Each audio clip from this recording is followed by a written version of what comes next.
ये तो रुस्तम है, लेकिन ये सड़क पर फल क्यों बेच रहा है? क्या हालत हो गई बेचारे की। ये तो बड़ा हीरो बनता था, कहता था मुझसे अच्छी मिल जाएगी इसे। लेकिन अब देखो, ये तो उससे सड़क पर फल बंटवा रही है।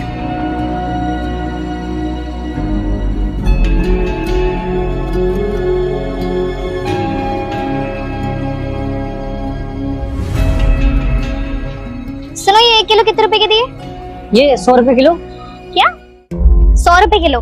बाकी दुकान पे तो 80 रुपए किलो मिल रहे हैं, तुम इतना महंगा क्यों बेच रहे हो? नहीं मैम साहब, मंडी से महंगा आ रहा है, तो इतने का ही है। 80 रुपए किलो देने हैं तो बोलो, नहीं तो मैं दूसरी दुकान से ले रही हूँ। नहीं मैडम, इतने में तो नहीं हो पाएगा। ठीक है फिर, मुझे नहीं चाहिए। मैडम ले जाइए, मेरी माँ की दवाई आ जाएगी।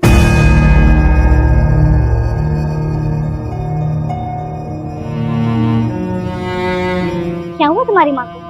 मैडम पिछले 1 महीने से मेरी माँ की बहुत तबीयत खराब है और सेल कम होने के कारण मैं अपनी माँ का सही से इलाज नहीं करा पा रहा हूँ। तो आप ये खरीद लेंगी तो मैं अपनी माँ का इलाज करा पाऊंगी। क्यों? तुम्हारी वाइफ तुम्हारी माँ का ख्याल नहीं रखती? बीवी तो नहीं है मैडम, 3 साल पहले ही हमारा तलाक हो गया और वो मुझे छोड़ के चली गई। I am so sorry. आप एक काम करिए, आप ये 5 किलो पैक कर दीजिए। जी मैडम, मैं करता हूँ।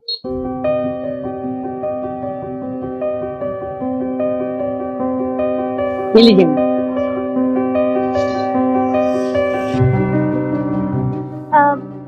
ये लो 500 रुपए। मैडम मेरे पास खुले नहीं है। नहीं नहीं, आप 100 रुपए किलो ही लगाओ। शुक्रिया मैडम। वैसे मैं आपसे एक बात पूछूं, आपका डाइवोर्स क्यों हो गया था?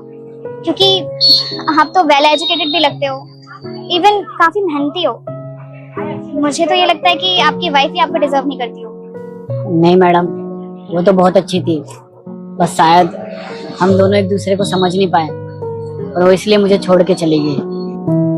काश वो मुझे कहीं मिलती तो मैं उसे बता पाता कि मैं अब भी उससे कितना प्यार करता हूँ।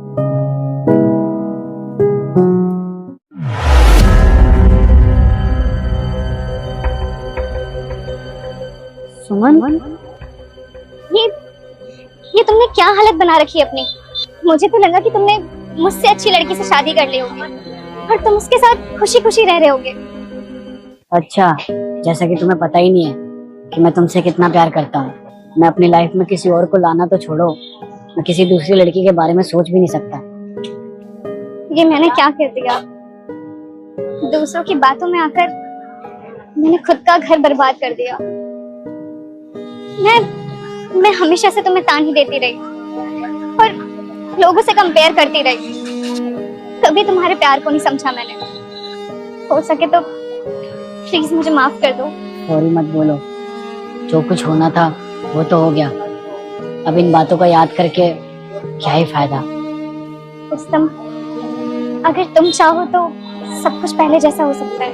नहीं सुमन, तुम तो किसी और के साथ अपनी दुनिया बसा चुकी हो और शायद वो मेरे से बेहतर होगा। शादी नहीं, मैंने किसी से शादी नहीं की। क्या? तुमने शादी नहीं की? शादी के रिश्ते तो बहुत आए, लेकिन उनसे 1-2 बार मिलने के बाद पता चला कि तुम जैसा प्यार करने वाला कोई नहीं। क्योंकि कहीं ना कहीं मैं उनमें तुम्हें ढूंढती थी, जो कि मुझे कभी मिला ही नहीं। इसलिए मैं किसी से शादी ही नहीं कर पाई। लेकिन वक्त के साथ साथ मुझे एक बात बहुत अच्छे से समझ में आ गई है कि हम हमेशा दूसरे में परफेक्शन ढूंढते हैं, लेकिन असल में तो खुद कहाँ इतने परफेक्ट होते हैं। कमियां तो हर इंसान में होती है, बस हमें उस कमियों को स्वीकार करके अपना रिश्ता चलाना चाहिए। क्या तुम फिर से मुझसे शादी करोगे? लेकिन मेरी एक शर्त है कि कभी भी हम दोनों के रिश्तों को किसी और से कंपेयर नहीं करेंगे। मैं कभी किसी से हमारे रिश्ते को कंपेयर नहीं करूंगी, आई प्रॉमिस। और हाँ, अब मैं किसी कैफे का मालिक नहीं हूँ, बल्कि ये फ्रूट्स बेच के अपना गुजारा चलाता हूँ। क्या तुम मेरे साथ रह लोगी?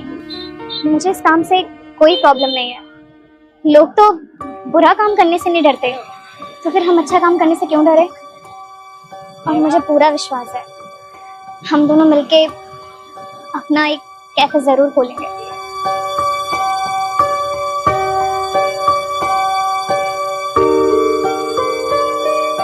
रुक जा मेरे बेटे, मुझे पता है कि तुम बहुत मेहनत करते हो, लेकिन फिर भी तुम जो चाहते हो वह नहीं मिलता। बेटा मैं तुझे आशीर्वाद देती हूँ कि अगले शनिवार से पहले तेरी एक मन की इच्छा अवश्य पूरी होगी। और अगर तू मेरा सच्चा भक्त है तो इस भले इंसान की वीडियो को लाइक सब्सक्राइब करके जाना। तथास्तु मेरे बेटे।